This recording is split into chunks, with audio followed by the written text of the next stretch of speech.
You have questions, we have answers. This is Jane Muller. And this is Ken Muller. Welcome to our show, All About Real Estate with Ken and Jane. Returning as our guest this Sunday morning, we have Jason Fruhschein. He's a partner with Fruhschein and Steward, a real estate and estate planning firm located in North Brunswick, New Jersey. Jason, big welcome to our show. Thank you, Ken. Welcome Thank you, back. Jane.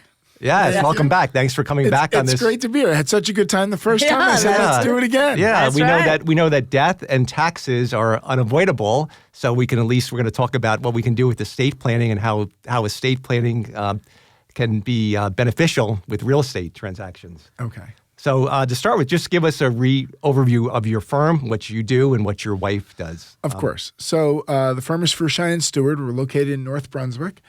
And I do the business side of the practice, or the personal business side. So we do a lot of estate planning, which leads to estate administrations. We do a lot of real estate work, both residential and commercial, and general business work. My partner, my wife, she handles the litigation matters, whether there's an estate dispute, whether there's a title issue that can't be solved without getting a judge to, approve something. We'll handle things like that. And if anyone needs to reach me, my number is 732-658-1200. I'm at extension 1. Okay. Fantastic. Perfect. Great.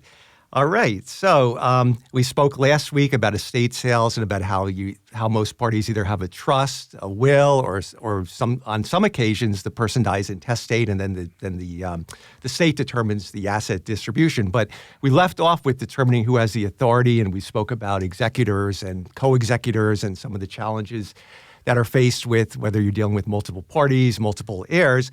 So let's talk about let's pick it up in the process where you have a contract and you're dealing with a home inspection. And I think, Jane, you can chime in on this. And when you have a repair request, there's a lot of estate sales. They want it to be sold. The expectation is we're going to sell the property as is.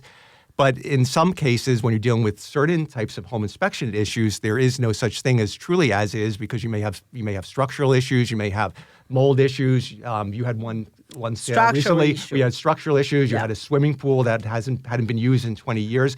So let's talk about let's talk about the strategy involved either before you put it on the market. If you know there's certain repairs, do you recommend that the executors invest in getting the house ready to a certain level, or do you just let the cards fly where they may and let the home inspection dictate what you're going to do? Well, I'm going to pass the buck here. My recommendation is call Jane, call Ken, find out what the value is, the way the property is. What's the value if you make certain renovations, and what renovations make sense? Right. You can have a house that has good bones, but is very dated. And maybe at that price point, you can open yourself up to people who are willing to put a little sweat equity and can get a good house. You may have a house that has such a need for repairs, or maybe it's a lot smaller than people want these days, and maybe your buyer is a builder, so you're going to have a different market for that house. Yeah. Or you may have a family where, let's say they're in real estate. They may say, that's fine, we can do some of this work ourselves, or that's our business. Mm-hmm. Let's figure out what the right renovations are to do and to do them. The one thing I will say, whether it's in an estate matter or a regular matter, don't fix too much stuff before you go on the market, because the home inspector is always going to find something. Right. And, people like to negotiate. So you're going to want to give them a little something to make the deal happen. So don't fix everything, right? Because then they'll just find something else, and especially not cosmetic things, right, Jane? Yeah. Don't invest in repainting. If you have an outdated house, if you repaint it, but you still have the dark molding or the the old it's a carpet. Case by case. Case by case. I guess there is no general rule. You can't say general rule. I had one case, right? The brother-sister is the co-executor. Both children, they'll have 2 kids. So they had a pool, have been used for 30 years, but I was smart enough to get that excluded, right, from the negotiation up front, right? But when they did a home inspection, they found the structural issue, the structural issue. So at that point, the one of the garage, I believe, that was significantly dropped. Right, so that's truly a structural filling that at that time, one agree said, okay, we got a quote. Obviously, my quote is the lowest one. I try to negotiate from that point, right? I think my quote is only about less than like $3,000-$4,000. That's not bad for structural. That was a long time, but not today. But that time it was like $3,000-$4,000. But it's in the garage. It's a ranch. So it's not too bad, right? $3,000-$4,000, I remember. But the buyer got $10,000. I said, no way. This is like $3,000-$4,000. So I tried to ask my sellers to agree. The sister living in Las Vegas can't wait to agree. But the brother won't agree because the brother lawyer advised him he has a right now to agree. Okay, they can go back to court. So the sister lawyer wants to go to court because they dragged this thing for so many years, didn't put on the market. So they really want to close, right? So at that point, I picked up the phone, spoke to the brother. I said, hey, I'm working for both you and your sister, okay? Hopefully after this deal's done, the blood is thicker than water. I hope you're going to be, after put this aside, you still can be brother and sister, call each other, okay? Mm-hmm. Oh, no, we won't. I said, look, regardless you do or you don't, listen to me. You have to do mathematic calculation. If you both go to the court, which is the sister lawyer already went to court, right? And you have to pay the lawyer fee. So does she. Everything come out from the estate, okay? So the two lawyer fee together for that day court will be more than $4,000. I can guarantee you. Right. So what are you fighting for? After that, most likely you're going to lose anyway because they're going to ask you real estate agent opinion as a professional opinion. I would say yes. It's a structural. You can't get away with it. Lucky we got away with a pool. Next time we may not have to do the pool, right? So just agree. So based on that, he agreed. I said to him, I did it for you, okay? I mean, you have right to talk to your lawyer. You have right to do anything. But I remember every time you speak to a lawyer, he charges you per hour. So at the end, depends on the lawyer, right? Well, if it's for real estate transactions. No, that was for the estate. For the estate, I suggest them had a third lawyer, which is a real estate lawyer, because they both couldn't agree. The brother lawyer wanted to do real estate. The sister lawyer immediately said objection because that's a conflict of interest. So based on that, I recommend them for the third lawyer, which only handle the transaction, because I figured if they fight, they're going to delay the process, right? The proceed. Mm-hmm. So let's close it, park in the real estate transaction lawyer's account, and you two can fight it out later. It's funny. I've done that. Yeah. Where I've done that in estates where I'm not representing the estate, but I might be brought in just to deal with the real estate. Real estate. You deal with that more in divorce situations. Yeah. Where the husband and wife each have an attorney. Yeah. And then I may be brought in just to sell the real estate. We don't do divorce work in our office. Yeah. Right. I'm just selling the real estate.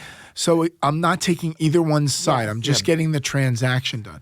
But, interestingly, Jane, to your point where they were fighting the $3,000 versus the $10,000, not paying that, you did a great job because you took the emotion out of it. Yeah. For the family members, there's emotion tied to this. Whether it's the emotion that these two siblings don't get along, whether everybody gets along, but there's emotion that this is the house we grew up in. Why would someone want to change this? And you take the professional stance and take that emotion out of it, and you help the clients accomplish their goal, getting the house sold for the best price and getting the best value.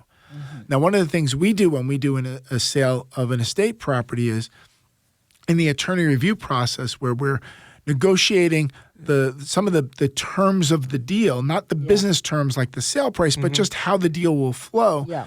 We always put in it's an estate sale, especially if the executor doesn't live in the house or hasn't lived in the house in 20 years. Right. They have limited knowledge. Yes. So the buyer's left to their own investigation on the property. Right. Typically, we don't want to make repairs. We're selling it as is. And that, although that's pointed out up front, things come up. But I would like to recommend that we offer a credit back most of the time. But if you get into that situation where a seller, you have an estimate for $3,000 to fix something and the buyer has an estimate for $10,000, I always give my clients the right, or at least I try to in attorney review, that we have the right to make repairs. We don't have to give a credit.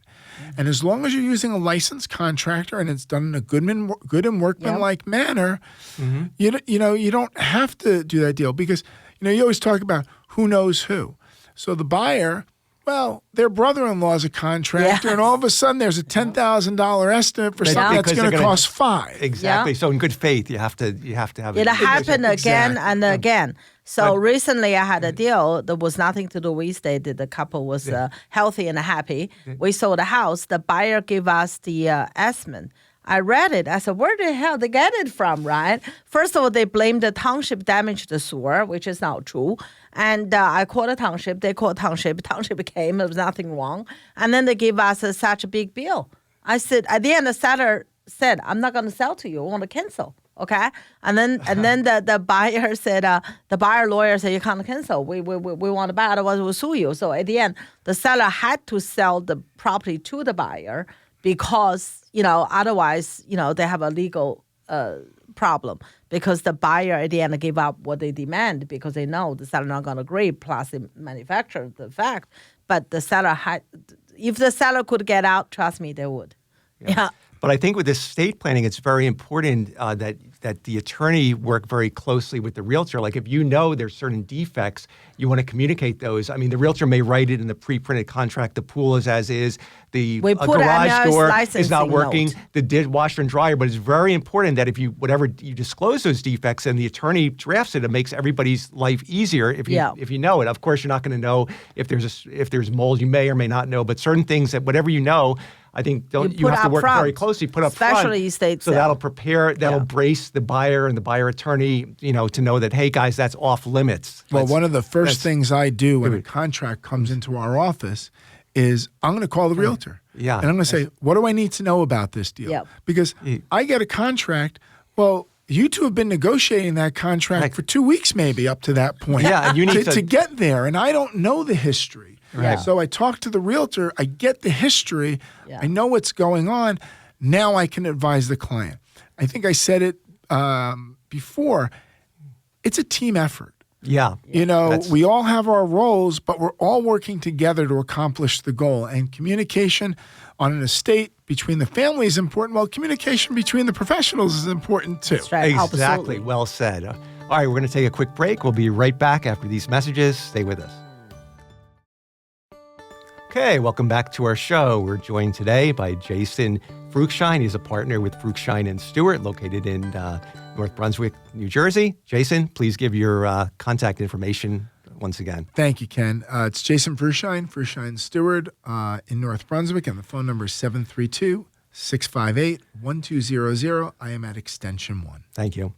So let's talk now with estate sales about disclosures. Disclosures is a very hot topic in New Jersey. Even in back in 2024, New Jersey further adopted a law that disclosures are mandatory for commercial transactions. At least the flood disclosure is. So here's the issue. If you're dealing with an estate sale and like the siblings haven't lived in the house in, let's say, 15, 20 years, you have an executor that's in Utah, let's say, and the other siblings are out of state, and they're dealing with a house that's unknown. How do they fill out the disclosures, and how do they deal with the flood disclosure, which is a mandatory thing? You have to fill out the disclosure. You just can't. It used to be you can sign a waiver. And you could sign a waiver saying the seller has never lived in the house and you have no knowledge whatsoever. But now let's go through that process, what you have to do and how you handle it. Well, you're going to do a couple of things. You're probably going to check unknown on a lot of stuff. Now, maybe there's some stuff that you do know. You might have known that mom and dad changed the HVAC system 5 years ago. And you could say system approximately 5 years old. But you're going to put unknown because you're not going to know a lot of stuff. On the flood disclosure, a lot of people know if they're in a flood zone or not. If there's a mortgage on the house, you'll know you're in a flood zone because the bank will require flood insurance. That's good. If you're not, if you don't have a mortgage, let's say you have older parents and they've paid their mortgage off. If you're really concerned, it's a quick phone call, and within 24 hours, we can do a flood search and just find out if you're in a flood zone. Right, and you can then check the because there's a website boxes. and you can yeah. It's not complicated. But, after the storms we have and weather changes, everybody wants to know if they're in a flood zone or not. And now the law requires that we disclose that information. So even if you don't know, you can find out. Yeah. And especially whether your basement ever flooded or not. I mean, like you said, right? I mean, if you didn't know, you never heard your relatives or family mention about it. I'm having a case here, which is the couple didn't have children. So there's a niece and nephew is inherited. They never really, they only remember they came here when they were a child, which like 20, 30 years ago, they came to this house. But I can tell as far as, because the basement, you can see there's no sign of water anywhere. It's old house, not finished, right? You go down, you smell, it's very dry. And then you look the wall, you look the AC, actually HVAC was on the ground. If you had water, you probably put most likely to have a rust. You put it. You normally put a brick. Right. You elevate it, yeah. elevate it, but it wasn't. And then the pop, the support, the beams, right? There's no rust at the bottom, and they never be painted. So you see from the original state. So you go in there, you look at the sign. You said I can pretty much sure, at least in recent years, in decades, there's no water in the basement because I can't see any sign. So that's how I helped the executor to give her some background on that. Now the flip side of that, you can have a property that's not in a flood zone. It's not in flood zone. But you can still get water, right? Exactly. Because the water table can come up. Yes. You can have more of the. I think it's when you have too much shale underneath, the water gets in a little more. Yeah. I mean, sometimes you get water in the basement not because of anything Flood other zone. than you had the pitch on the So water looks for the path of least resistance, and it can get in. It doesn't mean you have a flood problem. It just means that you got to do something to create a solution, whether you repitch the grading away, whether you put the extensions on the gutters to run the water a little further away from the foundation. Absolutely. That's all good points. So let's flip the script. Let's say you represent a buyer in an estate sale. Now put on your buyer attorney hat and your buyer agent hat.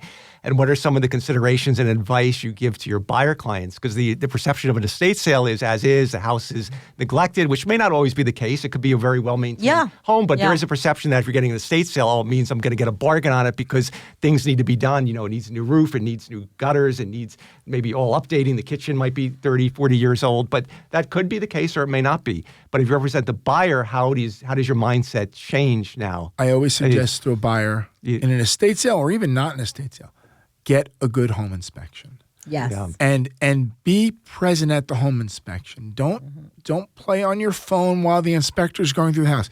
That's 2 hours of you getting good information. That's an opportunity to learn a lot about that house, how things work, where things are. Sometimes, a lot of home inspectors give you maintenance tips. So when you buy the house, that you're going to know how to treat something for the next 3, 4, 5 years, so that your house is maintained well. Yeah. So that's a real good opportunity, and that's when you learn about the house. The other thing I always tell clients, when you buy a house, you have to expect that you're going to spend a few dollars the day you walk in the door. Absolutely. Before you walk in the door. You're going to have the homeowner's insurance paid for the year as part of. But there's always going to be a repair to do. Absolutely. You get in there, you live in there, and you realize, gee, I don't like this the way it is. Maybe it's something cosmetic. Maybe it's, you don't like something in the bathroom. You don't like a fixture in there. So you want to change that. There's just always some stuff. I remember my wife and I, we bought our first place 30 years ago. It was a townhouse. Yeah. And we went to Home Depot the day of the closing. And, 30-year ago prices, probably spent $300 that day. Because it was before the automated garbage cans, and the people we bought from, I think their movers accidentally put the garbage cans on the moving truck. So we had to buy a garbage can, and we wanted to change the lock on the door. It wasn't hard to change a lock. It's a couple of screws.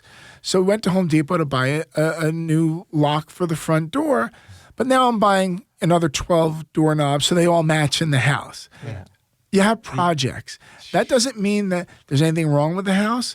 You're making it your home. It's not just a piece of property. This is your home where you're raising your family and you want to make it yours. So go in to spend a little money. There's always going to be something that comes up. Houses aren't perfect. They get lived in. They need some stuff. They need maintenance. The worst thing you can do is defer the maintenance, because then the problem gets bigger and bigger. Yeah, we've covered whole shows on that. If you defer the maintenance and you have plants growing in the gutters and stuff, then where they're collapsing. So just like you said, the home needs maintenance. The filter on the HVAC has to be changed. It needs to be landscaped. You need to ensure the pitch is away from the house. You need to trim the shrubs. You need to watch for tree roots growing too close to the foundation, tree branches going over the roof. I mean, there's like tons of things that we cover too. Yeah, absolutely. So it's so the buyer has to go in with the right expectation. And if there's major things with the estate, with the inspection of an estate home, like if you're dealing with, let's say, a foundation crack or so, if you represent the seller, what is a strategy? Like, let's say, either or. If there's a horizontal crack, let's say, which could be significant. If there's a horizontal crack detected on a entire wall of a basement or so, those are things that are very critical. They have to be addressed. So then you go beyond the home inspector. Now you get the structural engineer to come in, and you have them tell you, is it a problem, isn't it? And there are fixes. Sure. Just because you have a crack in the foundation, even a horizontal crack, doesn't mean that the house needs to be knocked down and start over. Sure. They have these things, they put these straps in, these carbon fiber straps, where basically it's holding the wall in place. Modern technology, when you take a house that's 50, 60, 70 years old, they didn't have this technology back then. Yeah. So, you get these issues, they fix them. Personally, your house is better than it was before. Right. So I think you're getting a good house when you make some repairs. Now, if you're on the sales side, I'm going to take the position, I'd rather give you money than fix it, because if there's a bigger problem, or you don't like the way the work's done, I don't want to get into that fight. I'm using a licensed contractor. They do a good job, but you thought it was going to look different. And now there's different expectations. Yeah, so it's easier on the sales side to give you money. And to be honest with you, as a buyer, if you have a receipt, an estimate, and you like that contractor, you're getting fair value. If you prefer to have someone else do it, let them do it.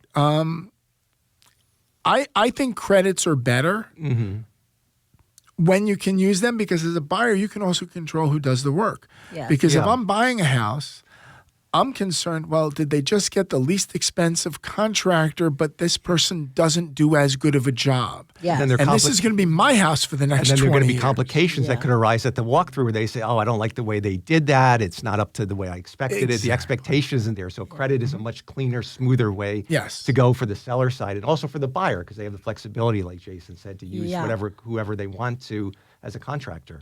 Just change a little bit of the topic here, right? And when I represent a buyer buying estate house, right, the first thing I would suggest the buyer and the buyer attorney, I would say, as soon as we finish the review, run the title immediately. Because, why I say that? Because when the buyer do home inspection, normally we have up to 14 days for do home inspection, right? The thing is, if I want to make sure the estate have enough money to cover. We talk about people own a house 30, 40, 50 years is a clear, it's a clear. But how about, I did one, right? That was to become short sale. So, and then what, right? So I always want to make sure the lawyer work closely with the lawyer. Sometimes they have the same lawyer, real estate lawyer and the estate lawyer. Sometimes have two different lawyers. I want to absolutely make sure. In that case, we had the two lawyers. So I have to make sure they run the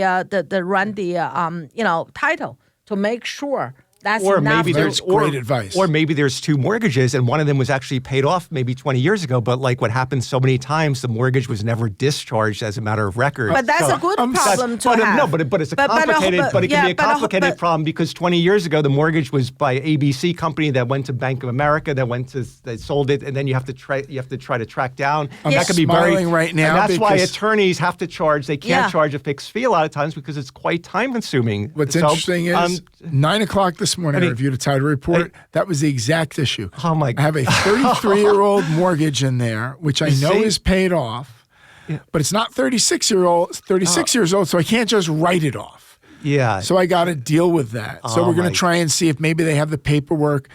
the discharges back then were sent to people to record as opposed to going straight to the courthouse. Now they automatically have to be sent to the courthouse, not to the consumer. So you've got to be a really good detective and do a lot of tracing it. It'll be interesting. It's going to be interesting. We'll see where it goes. Oh, my God. Wow. Well, we are just about out of time again, Jason. We want to thank you for being our guest, returning again on this Sunday morning. Once again, please give your contact information and just what your firm does. Again, thank you, Jane, Ken, for inviting me. Very much enjoyed it. It's Jason Fruhschein at Fruhschein & Steward. We're located right in North Brunswick, and our phone number is 732-658-1200. All right. For all your estate planning, real estate, and also litigation related to those issues, your wife does general litigation or just particularly just on estates and real estate and title? She will do general litigation, but she does do title litigation and estate disputes. All right. Wow. Well, this was a quite informative show. We hope you guys enjoyed it. Enjoy the rest of your weekend. We'll see you next week. Thank you.